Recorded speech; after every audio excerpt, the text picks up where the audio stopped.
देश के लाखों यूपीएससी एस्पिरेंट्स के लिए आज एक बहुत बड़ी खबर भी है और खुशी की बात भी है। यूपीएससी ने हाल ही के अंदर सर्वोच्च न्यायालय के सामने एक हलफनामा दाखिल किया कि जिसके बाद ये बात कंफर्म हो गई कि यूपीएससी का जैसे ही प्रीलिम्स एग्जाम होगा उसके बाद यूपीएससी के द्वारा आपकी प्रीलिम एग्जामिनेशन की आंसर की आगे रिलीज कर दी जाएंगी। और इस बात के लिए आज जब 14 अक्टूबर 2025 को सर्वोच्च न्यायालय के सामने सुनवाई चल रही थी तो उस दौरान सर्वोच्च न्यायालय ने तारीफ भी की यूपीएससी के इस कदम के लिए और खुले तौर पर सर्वोच्च न्यायालय ने यूपीएससी की तारीफ की है। पारदर्शिता बढ़ाने के फैसले की खुली शब्दों में प्रशंसा की है। अब से सिविल सर्विसेज प्रिलिमिनरी एग्जामिनेशन की जो आंसर की हैं वो परीक्षा के तुरंत बाद ही पब्लिश कर दी जाएंगी। जी हां, अब महीनों और सालों तक आपको इंतजार नहीं करना होगा और अब गलत सवालों पर भ्रम भी नहीं होगा और कोर्ट केस भी कम ही होंगे। आज के इस वीडियो में हम आपको बताएंगे कि आखिर सर्वोच्च न्यायालय ने क्या कहा सुनवाई के दौरान और यूपीएससी की नई पॉलिसी में क्या बदलाव हुआ है वो भी डिटेल से मैं आपको बताऊंगा। और ये बदलाव आईएएस एस्पिरेंट्स के भविष्य को कैसे बदलेगा, तो वीडियो के आखिर तक जरूर देखिएगा क्योंकि ये खबर हर सीरियस एस्पिरेंट के लिए गेम चेंजर साबित हो सकती है। मेरा नाम आशीष जैन है और मैं संस्थापक हूं दून लॉ मेंटर का, जहां हम आपकी तैयारी करवाते हैं न्यायिक सेवा परीक्षाओं की और सहायक अभियोजन अधिकारी परीक्षाओं की। तो चलिए सबसे पहले मामले की पृष्ठभूमि और संदर्भ को समझते हैं।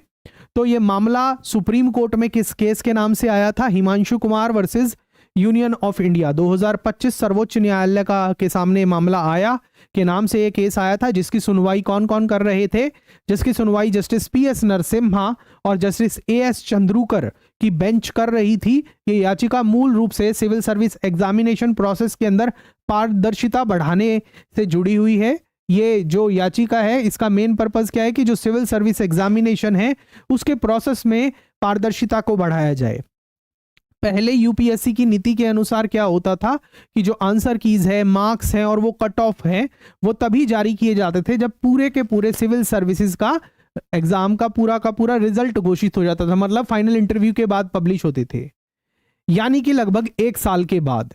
लेकिन अब सीनियर एडवोकेट और एमिकस क्यूरी जयदीप गुप्ता की सलाह के बाद यूपीएससी ने अपनी नीति के अंदर बड़ा बदलाव किया है और ये बात सर्वोच्च न्यायालय के सामने भी आई है। सितंबर 2025 में दाखिल नए हलफनामे में यूपीएससी ने साफ साफ शब्दों में कहा है कि अब से आंसर कीज प्रीलिम्स परीक्षा के तुरंत बाद ही जारी कर दिए जाएंगे।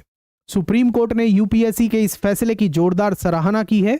जस्टिस नरसिम्हा ने खुद कहा कि हमने अखबार में जब ये खबर पढ़ी थी और तुरंत जयदीप गुप्ता जी को याद किया, मतलब आपको याद किया, एमिकस क्यूरी को, और आपका जो सुझाव था वो बड़ा शानदार था। एक बेहतरीन उदाहरण है किस चीज के लिए? पार्टिसिपेटरी एडवर्सेरियलिज्म का। कह सकते हैं कि ये न केवल यूपीएससी के लिए बल्कि भारतीय न्याय व्यवस्था के लिए भी एक प्रशंसनीय क्षण था। अब बात करेंगे विस्तृत कानूनी बदलाव की। क्या कानूनी बदलाव पॉलिसी के अंदर हुए हैं? अब क्या बदला है उसको समझते हैं। सबसे पहले क्या होता था ये समझिएगा। पहले यूपीएससी आंसर की तभी जारी करता था जब फाइनल रिजल्ट आ जाता था, यानी लगभग 1 साल के बाद। और अब क्या होगा? प्रोविजनल आंसर कीज आपकी आएंगी अब परीक्षा के तुरंत बाद, जो परीक्षा के तुरंत बाद जारी की जाएंगी। अभ्यर्थी अपनी आपत्तियां दर्ज करा सकेंगे, लेकिन उन्हें कम से कम 3 प्रमाणिक स्रोत के साथ सबूत देना होगा। इन आपत्तियों की जो समीक्षा है वो सब्जेक्ट एक्सपर्ट के पैनल के द्वारा की जाएगी और उसके बाद फाइनल आंसर की तैयार की जाएंगी, जिसे परिणाम घोषित करने के लिए आधार माना जाएगा और फिर फाइनल आंसर की को अंतिम परिणाम आने के बाद ही पब्लिक किया जाएगा। इसका मतलब क्या है? साफ साफ कि यूपीएससी ने एक ट्रांसपेरेंट रिव्यू बेस्ड मैकेनिज्म अपना लिया है, कुछ वैसा ही जैसा नीट, जेई और न्यायिक सेवा परीक्षाओं में पहले से होता हुआ आ रहा है। हम न्यायिक सेवा परीक्षाओं की और सहायक अभियोजन अधिकारी परीक्षाओं की तैयारी करवाते हैं।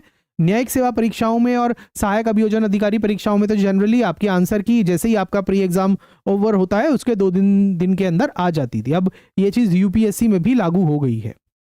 सुप्रीम कोर्ट ने इसे न्यायपूर्ण और पारदर्शी प्रक्रिया की दिशा में एक ऐतिहासिक कदम बताया है। अब बात करेंगे सुप्रीम कोर्ट की महत्वपूर्ण टिप्पणियों की और प्रतिक्रियाओं की। सीनियर एडवोकेट कपिल सिब्बल जो याचिकाकर्ताओं की ओर से इस मामले में पेश हुए, उन्होंने दलील दी कि गलत सवालों की वजह से कई अभ्यर्थियों के साल तक बर्बाद हो जाते हैं। उन्होंने कहा कि ऐसे प्रभावित उम्मीदवारों को अगले साल मेंस एग्जाम में बैठने का मौका दिया जाना चाहिए। और इसके जवाब में एमिकस क्यूरी जयदीप गुप्ता ने सुझाव दिया कि अगर बाद में कोई उत्तर गलत पाया जाता है तो कोर्ट सीमित राहत दे सकता है ऐसे मामले के अंदर, ताकि परीक्षा प्रक्रिया बाधित न हो और जो प्रभावित छात्र हैं उनको न्याय भी मिल सके। वहीं पर यूपीएससी के वकील ने बताया कि यूपीएससी एक परीक्षा आयोजित करने वाली संस्था है और इसकी नीतियां department of personal and training के द्वारा, डीओपीटी के द्वारा बनाई जाती हैं। और आखिर में कोर्ट ने याचिका का निपटारा करते हुए याचिकाकर्ताओं को बोला कि आप हाई कोर्ट में जाइए और वहां अपने केस को परसू कीजिए।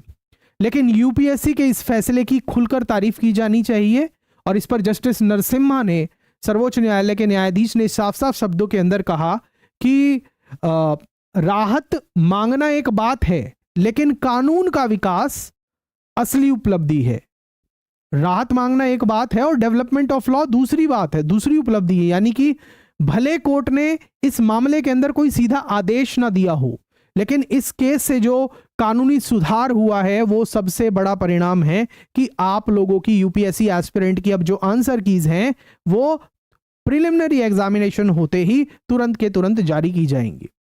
अब बात करते हैं कि इस फैसले का विश्लेषण का डिस्कस करते हैं और इसका क्या प्रभाव पड़ने वाला है उसको भी समझते हैं।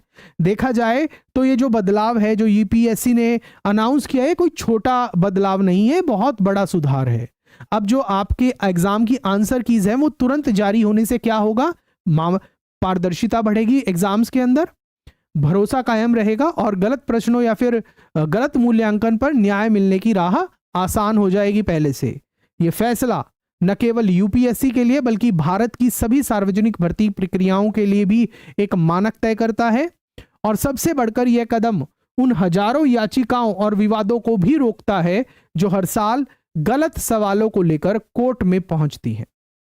अंत में मैं अपने निष्कर्ष की तरफ पहुंचता हूं और इस मामले का और आज के इस सेशन का डिस्कशन का कंक्लूजन यही है कि सुप्रीम कोर्ट ने यूपीएससी यानी कि यूनियन पब्लिक सर्विस कमीशन के पारदर्शिता सुधार की सराहना की है। सच में ये बहुत अच्छा कदम है। हम न्यायिक सेवा परीक्षाओं की तैयारी करवाते हैं, सहायक अभियोजन अधिकारी परीक्षाओं की तैयारी करवाते हैं, वहां तो ये चीज पहले से थी कि जैसे ही प्रिलिमिनरी एग्जाम पूरा होता था उसके 2-3 दिन के अंदर आंसर की रिलीज हो जाती थी। अब ये यूपीएससी में भी इस बार से होने लगेगा।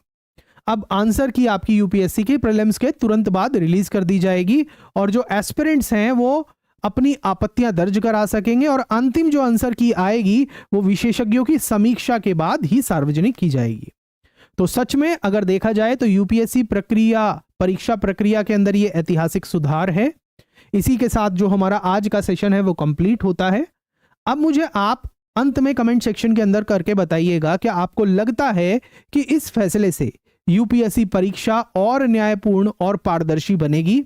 नीचे कमेंट में अपनी प्रतिक्रिया जरूर दीजिएगा और वीडियो अच्छा लगा हो तो लाइक करिएगा, शेयर करिएगा और चैनल को सब्सक्राइब करना मत भूलिएगा क्योंकि यहाँ पर आपको कॉन्स्टिट्यूशन, पॉलिटी, लॉ और दूसरे जितने भी लीगल डिस्कशंस हैं वो आपको इस चैनल पर मिल जाते हैं। और अगर आप हमारे साथ न्यायिक सेवा परीक्षाओं की, सहायक अभियोजन अधिकारी परीक्षाओं की तैयारी करना चाहते हैं तो आप हमारी ऐप दून लॉ मेंटर से हमारे कोर्सेज में एनरोल कर सकते हैं या सीधा आप इस बार कोड को स्कैन करके गूगल प्ले स्टोर से हमारी ऐप को इंस्टॉल करके कोर्सेज में एनरोल कर सकते हैं। आपकी जो भी प्रतिक्रिया है, जो भी फीडबैक है, कमेंट सेक्शन के अंदर जरूर दीजिएगा। मिलता हूं मैं आपसे अगले वीडियो में। जय हिंद।